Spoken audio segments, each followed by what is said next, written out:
Hi అండి అందరికీ. Vinitha ma'am US నుంచి ఎప్పుడో పంపించారు. మొత్తానికి ఇప్పటికి అయ్యాయి. ఒక 6-7 పంపిస్తే అందులో 3 మాత్రం రెడీ అయ్యాయి. ఆల్రెడీ ఒక ట్రెడిషనల్ ఫ్రాక్ మనం చూసేసాము. ఇది వచ్చేసి స్లీవ్లెస్ అండ్ క్లాత్ చూసారా, ఇది ఐరన్ చేస్తుంటే కొంచెం ష్రింక్ అవుతుంది.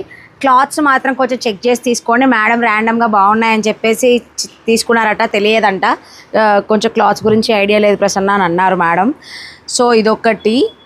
కానీ స్టిచ్చింగ్ మాత్రం మనము ఎక్స్పెక్ట్ చేసినట్టుగా చేయించుకోవాలి అంటే మాత్రం క్లాత్ని కూడా మంచిగా అది సెట్ అవుతుందా లేదా అని డిజైన్ మనం డిసైడ్ అయిన తర్వాత క్లాత్ తీసుకోవడానికి ట్రై చేయండి. అండ్ ఇది వచ్చేసి సాటిన్ కాటన్ మొత్తం కలిపి లైనింగ్, ఓవరాల్గా స్కాలాప్, హ్యాండ్స్కి కూడా ట్రాన్స్పరెంట్ పెడదాం అనుకున్నాం కానీ కొంచెం గుచ్చుకుంటుందేమో అనిపించింది, అందుకే పెట్టలేకపోయాము. ఓన్లీ సాటిన్ మాత్రం హ్యాండ్స్కి ఇచ్చాము. ఇది ఒక బ్లౌజ్.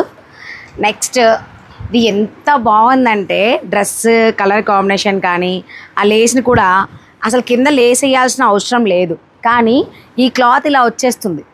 యాక్చువల్గా హ్యాండ్స్కి మాత్రమే అనుకున్నాము లేస్, కింద బార్డర్కి వద్దు అనుకున్నాము. మేడం కూడా అదే చెప్పారు. కానీ కింద మీరు చూసినట్లయితే ఇది ఎందుకు వేసామంటే ఈ క్లాత్ ఇలా వెళ్ళిపోతుంది అండ్ ఐరన్ చేస్తే క్లాత్ అంతా ఇలా దగ్గరికి ఇట్లా గుంజేస్తుందండి.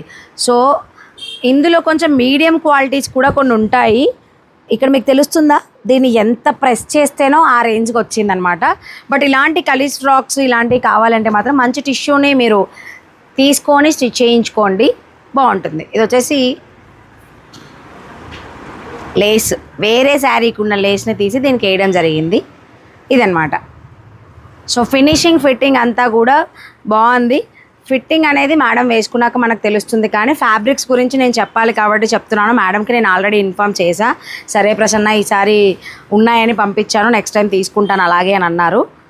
సో ఇదనమాట. ఇలాంటి ఫినిషింగ్స్ ఇలాంటి మోడల్స్ కోసం ట్రై చేస్తున్నట్లయితే మాత్రం కాంటాక్ట్ చేయండి. బట్టి ఓకే.